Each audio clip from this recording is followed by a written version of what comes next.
नमस्कार, मैं अश्विनी आपके साथ केपी न्यूज बुलेटिन में। आइए पहले देखते हैं मुख्य समाचार। जिलाधिकारी कार्यालय के सम्मुख गोंडा समाज का धरना प्रदर्शन। कर्नाटक के मुख्यमंत्री ने राज्य में जल्द विधानसभा चुनाव की संभावना से किया इंकार। यूक्रेन से लौटने वाले छात्रों की शिक्षा के लिए कदम उठाएंगे कर्नाटक मंत्री।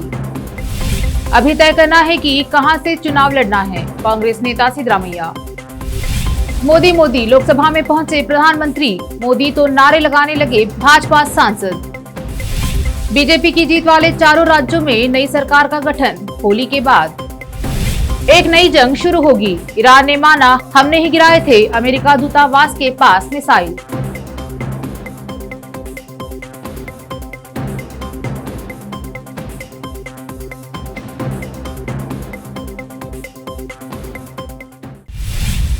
अब देखते हैं समाचार विस्तार से। शुरू करते हैं स्थानीय समाचारों से। आज जिलाधिकारी कार्यालय के सम्मुख बीदर जिला गोंड विद्यार्थी संघ द्वारा धरना प्रदर्शन किया गया। कल बीदर जिले के कुमार चिंचोली ग्राम में पिछले 8 साल से केएसआरटीसी में काम कर रहे ड्राइवर कम कंडक्टर ओमकार ने गोंडा प्रमाण पत्र को लेकर आत्महत्या की है। इस कारण समाज के प्रमुख धरने पर बैठे हैं। इस बीच समाज के अमृता राव चिमकोर ने हमारे चैनल से बात कर विस्तार से बताया। हमारे कैमरामैन कृष्णा का कवरेज। उसका एक कमेटी रहता, तो ये बाबा साहब के इतना ज्ञानी बाबा साहब जो संविधान में लिखा हुआ चीज़, वो आर्टिकल को बदल करके डीसी साहब जिले के न्यायाधीश होते हैं, जिला कलेक्टर है, इनका अधिकार उनके अंडर काम करने वाले पुलिस डिपार्टमेंट में ने सीआरई सेल को भेजना बोलकर ये सरकार का आदेश करता 16 जनवरी 2021 में। तो ये नंबर 1 संविधान के खिलाफ है। तो श्री रामुलु हमारे देश के संविधान का नंबर 1 का द्रोही है और सरकार उनका मान करके अभी तक खामोश बैठे हैं। तो सरकार भी हो सकता जानकारी में नहीं है या इनडायरेक्ट सपोर्ट कर रहे हैं, डाउट आता। तो 8 साल से काम कर रहे थे, कोई दिक्कत नहीं था। ये जो 21वें आर्डर हो गया उसके बाद में ये केएसआरटीसी वाले, देखो भैया आप एसटी में सिलेक्शन हो गए, सिंधुत्व प्रमाण पत्र ला करके दे दो। पूछना उनका धर्म है, उनका कोई दोष नहीं, ला करके दे दो, ला करके दे दो। वैसे ही ये करने का प्राइवेट कॉन्स्टिट्यूशन ये नहीं है, बिजनेस नहीं है, ला के दो। तो इन्हें पाप बिचारा ये आर्डर हो। हॉर्टिकल्चर कॉलेज के डीन डॉक्टर एसवी पाटिल ने कहा कि पर्यावरण के अनुकूल तकनीकों का उपयोग करने से कीटनाशकों को कम किया जा सकता है, जिससे फल सुरक्षित रहेंगे।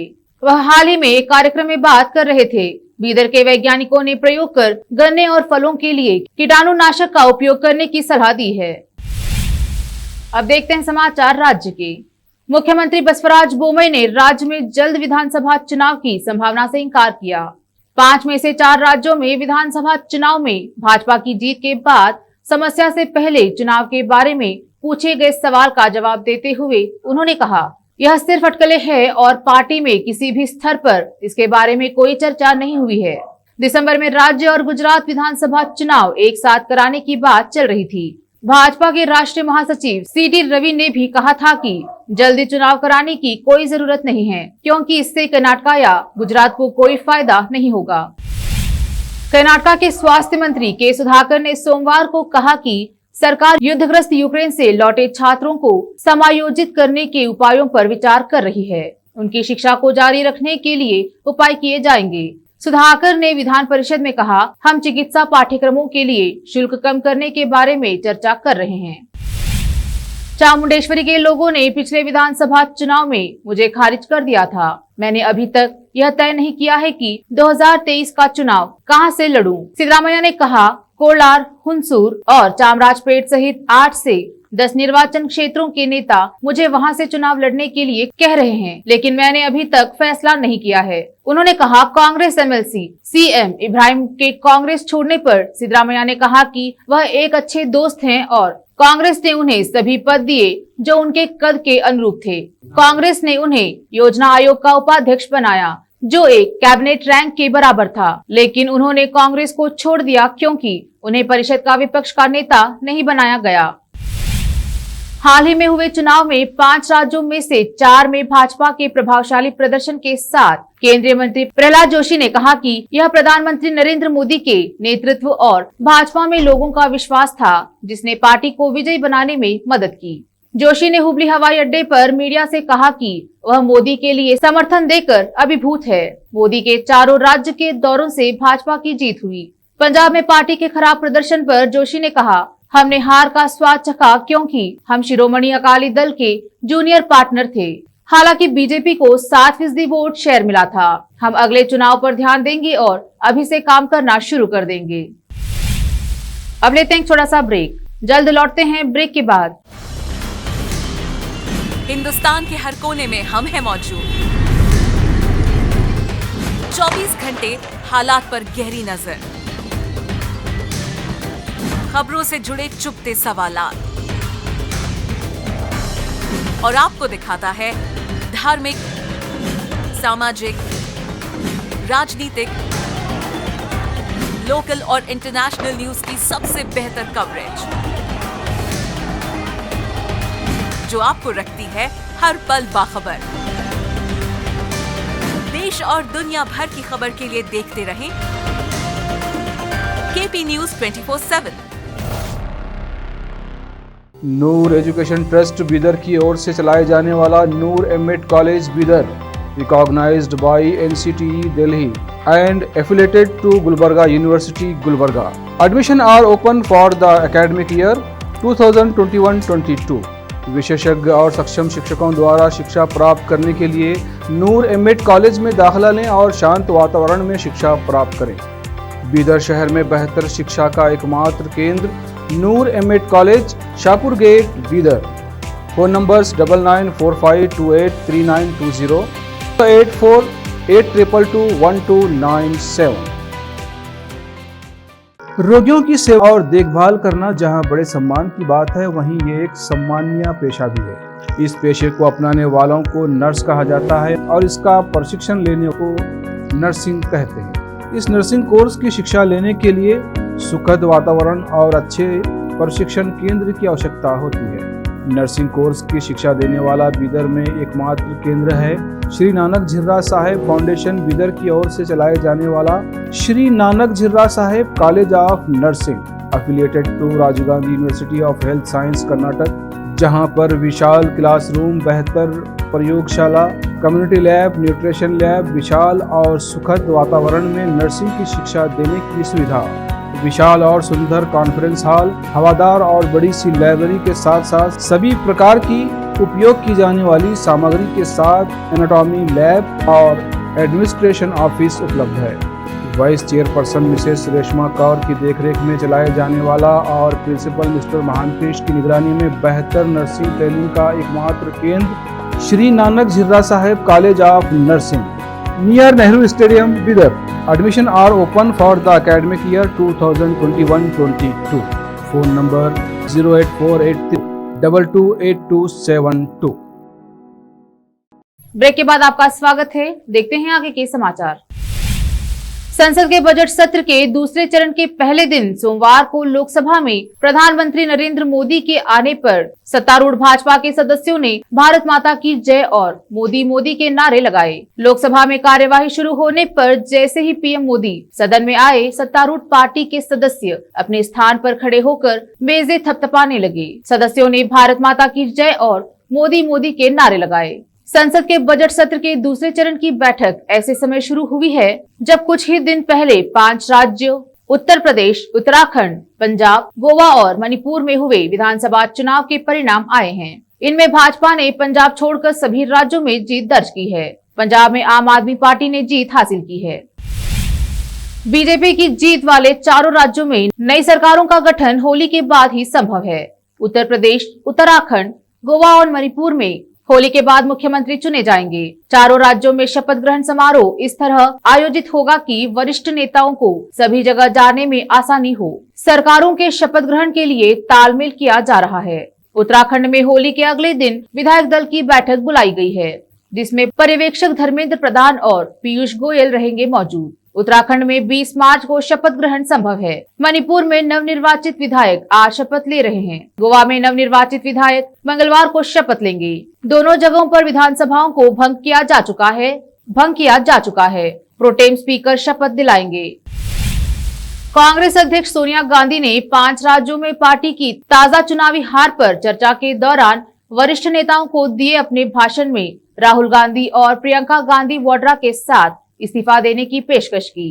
कांग्रेस सांसद राहुल गांधी पार्टी में किसी आधिकारिक पद पर नहीं हैं, लेकिन एक शीर्ष नेता के रूप में कार्य करते हैं। सोनिया गांधी ने कहा, पार्टी के हित में जो बलिदान देना पड़ेगा देंगे। कांग्रेस कार्य समिति की बैठक में शामिल हुए वरिष्ठ कांग्रेस नेता अधीर रंजन चौधरी ने इस बात की पुष्टि की। यह टिप्पणी की गई थी जैसा कि कांग्रेस के अन्य सूत्रों ने बातचीत में पहले ही कह दिया था। चौधरी ने बताया, कांग्रेस की अंतरिम अध्यक्ष सोनिया गांधी ने कहा कि वह अपने परिवार के सदस्यों राहुल गांधी और प्रियंका गांधी वाड्रा के साथ पार्टी के हित के लिए अपने पदों को छोड़ने के लिए तैयार है, लेकिन हम सभी ने इसे खारिज कर दिया। पंजाब चुनाव में शानदार जीत के बाद आम आदमी पार्टी हिमाचल प्रदेश और गुजरात के चुनावी मैदान में उतरने के लिए तैयार है। इन दोनों प्रदेशों में इस साल नवंबर में मतदान होगा। विश्वसनीय सूत्रों के अनुसार दिल्ली के मुख्यमंत्री अरविंद केजरीवाल और पंजाब के मनोनीत मुख्यमंत्री भगवंत मान इन दोनों चुनावी राज्यों में प्रचार करेंगे। हिमाचल प्रदेश और गुजरात दोनों में अब तक भारतीय जनता पार्टी और कांग्रेस का सीधा मुकाबला रहा है। सूरत नगर निकाय चुनाव में मिली सफलता से उत्साहित आप को प्रधानमंत्री नरेंद्र मोदी के होम स्टेट गुजरात में अवसर की एक झलक दिखाई दे रही है। सूत्रों का कहना है कि जहां तक हिमाचल का सवाल है, यह पंजाब की सीमा से लगा हुआ है और पंजाब में आप ने प्रचंड बहुमत के साथ अभी विधानसभा चुनाव में जीत हासिल की है। आपको उम्मीद है कि पंजाब की लहर हिमाचल प्रदेश तक भी पहुंचेगी। आज नामांकन का छठा दिन कांग्रेस बीजेपी राजद जाप निर्दलीय एमएलसी उम्मीदवार ने जिलाधिकारी छपरा परिसर में नामांकन कराए। राजद से एमएलसी प्रत्याशी सुधांशु रंजन, बीजेपी से उम्मीदवार धर्मेंद्र कुमार सिंह, कांग्रेस से उम्मीदवार सुशांत कुमार सिंह, वीआईपी बालमुकुंद चौहान, निर्दलीय उम्मीदवार ई सच्चिदानंद राय ने नामांकन कराए। छपरा से संत कुमार गोस्वामी की रिपोर्ट। विकास हो, तो ये नारा हमारे एनडीए के घटक दलों का सभी का है और इसके लिए सरकार ने हमें चुना है और इस चुनकर हम अपने प्रतिनिधि जितने भी प्रतिनिधि हैं जीते हुए प्रत्याशी उनसे हाथ जोड़ के निवेदन करते हैं कि आपका एक एक वोट एनडीए के लिए महत्वपूर्ण है। आप हमें वोट दें तो आपका आवाज़ बनकर आपका ये भाई, आपका ये बेटा, आपका भतीजा सदन विधान परिषद में जाकर आपका आवाज़ बनेगा और एनडीए को मजबूत करेगा। एमपी बिरला सीमेंट की तरफ से होली मिलन समारोह का किया गया आयोजन।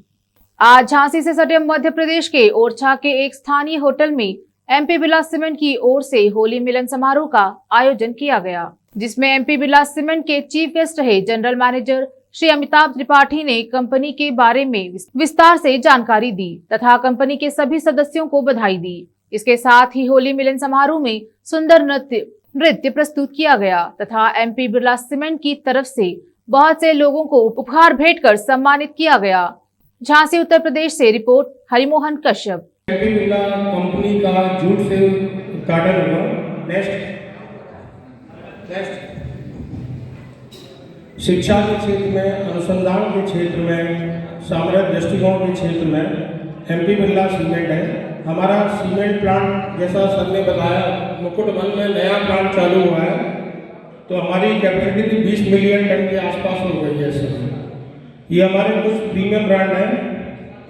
नेक्स्ट झांसी के वर्कशॉप कारखाने में एआईआरएफ के आह्वान पर एमपीएस का विरोध प्रदर्शन किया गया। आज झांसी के वैगन मरम्मत कारखाना मुख्य द्वार पर एआईआरएफ के आह्वान पर North Central Railway Men's Union कारखाना शाखा EMS 1 द्वारा एनपीएस का विरोध किया गया, जिसमें ज्यादा से ज्यादा संख्या में 1 जनवरी 2004 के बाद की भर्ती वाले उन सभी कर्मचारियों ने जमकर नारेबाजी की एवं ओपीएस लागू करने हेतु अपनी मांग को पुरजोर तरीके से रखा गया। NCRMU EMS 1 कारखाना झांसी के सचिव मुरलीधर अय्यर द्वारा कर्मचारियों को संबोधित किया गया एवं मांग न पूरी होने पर एआईआरएफ के आदेश अनुसार आगे और भी कठोर कदम उठाने की जानकारी दी गई। झांसी उत्तर प्रदेश से रिपोर्ट हरिमोहन कश्यप। 2004 के जो भर्ती हुए हैं, इसके पहले के कर्मचारियों को पुरानी पेंशन के तहत पेंशन मिल रही है, लेकिन 2004 के बाद जो कर्मचारी आए हैं उनको ये पेंशन नहीं दी जा रही है।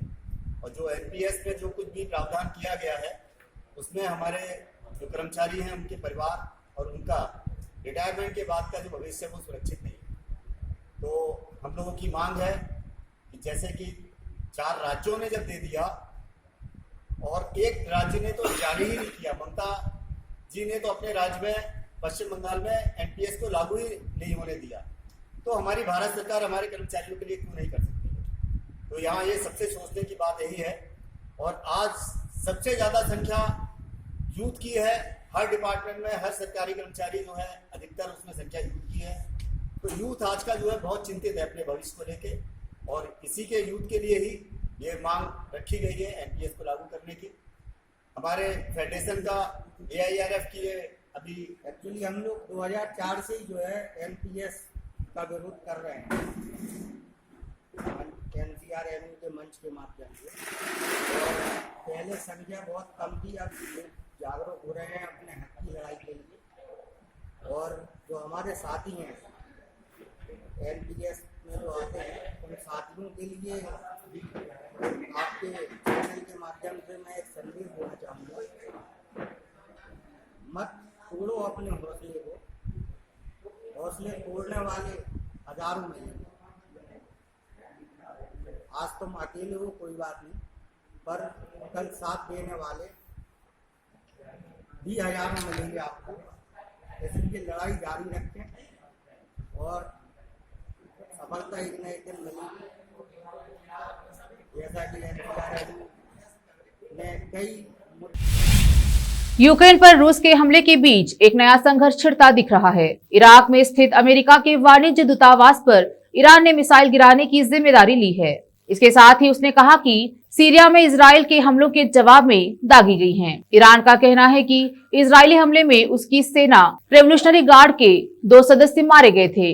इराक के विदेश मंत्रालय ने इस हमले के विरोध में रविवार को ईरान के राजदूत को तलब किया था तथा इसे देश की संप्रभुता का घोर उल्लंघन बताया। हालांकि रविवार को इरबिल शहर पर हुए हमले में कोई हताहत नहीं हुआ था। इस हमले में अमेरिका और ईरान के बीच तनाव बढ़ गया। इराक की सरकार ने इस हमले की कड़ी निंदा करते हुए इसे अंतर्राष्ट्रीय कानून और नियमों का उल्लंघन बताया और ईरान के नेतृत्व से स्पष्टीकरण मांगा।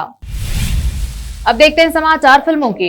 हाथों में हाथ लिए अवार्ड शो में पहुंचे शमिता शेट्टी और राकेश बापट। ब्रेकअप की खबरों के बाद पहली बार साथ ली एंट्री। देखते हैं खेल जगत के समाचार। झारखंड ने 880 रन बनाकर तोड़ा 32 साल पुराना ये रिकॉर्ड। कुशाग्र, विराट और नदीम ने किया कमाल। देखते हैं समाचार बाजार के। होली से पहले गोल्ड खरीदने वालों के लिए अच्छी खबर है। आज भारतीय सराफा बाजार में सोमवार को सप्ताह के पहले कारोबारी दिन में सोने चांदी के भाव आज 52,152 रुपए प्रति 10 ग्राम पर खुला है। यानी सोने के दाम में आज 310 रुपए की कमी देखी गई है। वहीं आज चांदी 510 रुपए प्रति किलोग्राम सस्ती हुई है। फिर से एक नजर मुख्य समाचारों पर। जिलाधिकारी कार्यालय के सम्मुख गोंडा समाज का धरना प्रदर्शन। कर्नाटक के मुख्यमंत्री ने राज्य में जल्द विधानसभा चुनाव की संभावना से किया इंकार। यूक्रेन से लौटने वाले छात्रों की शिक्षा के लिए कदम उठाएंगे कर्नाटक मंत्री। अभी तय करना है कि कहां से चुनाव लड़ना है, कांग्रेस नेता सिद्धरामैया। मोदी लोकसभा में पहुंचे प्रधानमंत्री मोदी तो नारे लगाने लगे भाजपा सांसद। बीजेपी की जीत वाले चारों राज्यों में नई सरकार का गठन। होली के बाद एक नई जंग शुरू होगी। ईरान ने माना हमने ही गिराए थे अमेरिका दूतावास के पास मिसाइल।